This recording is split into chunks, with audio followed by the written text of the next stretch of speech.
You've been in Japan for months, maybe years, and you still feel like an outsider.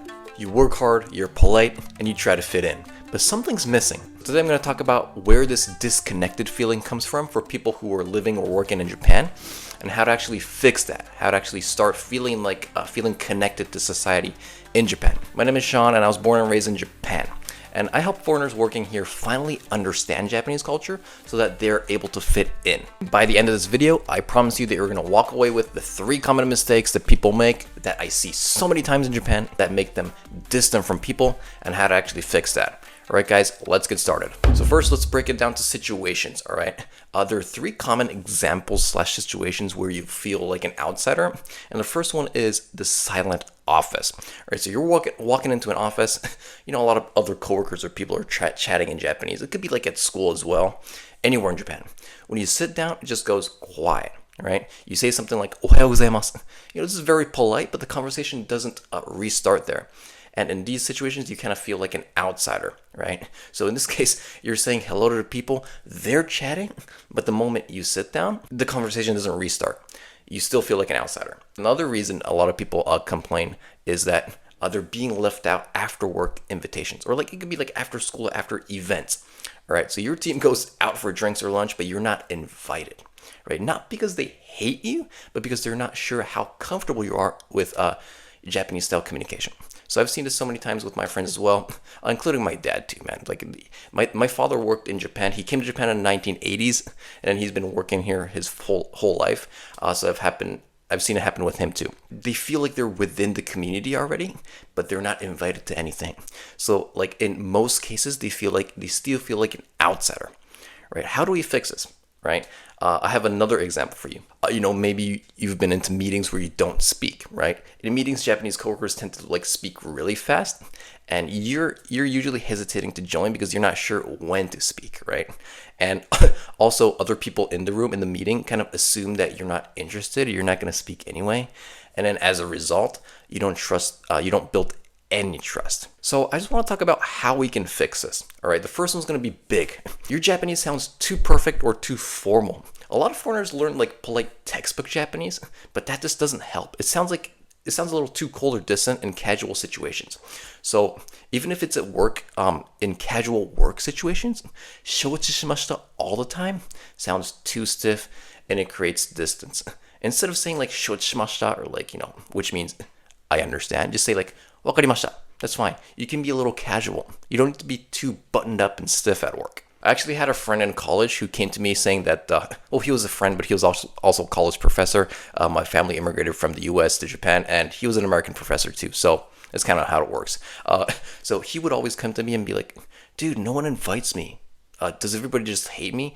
No, the thing is that you're waiting for invitations instead of trying to build trust one-on-one. Right, so there's this and why I say this is because in Japan there's this group culture where people try to build trust slowly, often through small one-on-one moments. Not like a group thing. They want to build trust starting out one-on-one, right? So if you're waiting for the group to pull you in, you may wait forever, right? So in my other videos as well, I recommend starting with one-on-one communication, one-on-one interactions. And then they'll introduce you to your friends, right? In our last video, I talked about my other friend who went out drinking. And then instead of going out in a group, they just go out with 1 or 2 friends.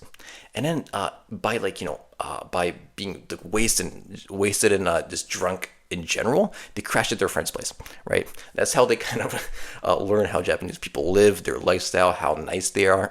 That's one-on-one communication is how to build trust. So stop waiting for invitations, go by yourself. All right, so we'll talk about our third reason that you probably feel distant from people. It's that Japan has a lot of unspoken expectations, and you haven't learned them yet.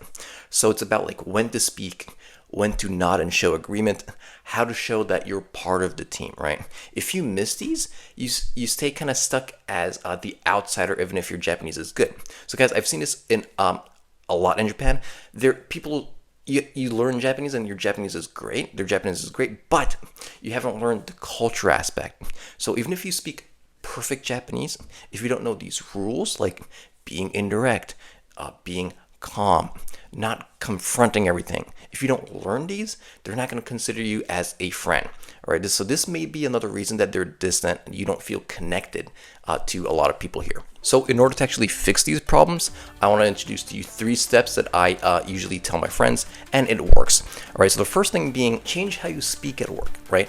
Use soft language. We talked about when you agree with something or understand, you don't want to say 承知しました all the time. You can say わかりました with a smile, right? Being too stiff in general is not a good idea. Another example is it's like being indirect. Instead of saying something と思います, you can say something かと思います with a smile. Like being indirect is a key in Japan, and being calm is better as well. And guys, we already talked about the one-on-one conversation, so we'll skip that. And then our third step is show that you want to be included. For example, after a meeting, if you go for drinks next time, I'd love to join. Like saying that versus not saying anything and walking away from a meeting, very different. Japanese people, especially, will only invite people who are within the group. If they still don't consider you as a friend, they're not going to invite you. Okay, it's true like around the world, but especially in Japan, it's I think it's true as well. If they consider you like half, like I kind of know you, but you're not in the group, you're not a part of the team, they're never going to invite you. Okay, so show emotion and show that you actually want to join stuff. Right? It doesn't need to be drinking at night. It could be like having a meal at work. You can start out with that. Right? That makes a huge difference. And guys, if you still feel like an outsider, trust me, it's normal. But with these small shifts in language and relationships and also cultural understanding, you can absolutely change the situation. I've helped so many professionals do exactly that. And when they do that, they finally start to feel a part of the team. So guys, don't give up. I hope all these videos are helping you. And if they are helping you, please give it a like. It'll mean the world to me because it's not only you who's struggling in Japan. Like I said, my family came from the US, and then my relatives as well, they come here. And then it's not only you who's struggling, a lot of people in Japan. I want you guys to see this. So guys, I hope you liked this video, and I'll talk to you in our next one. Bye-bye.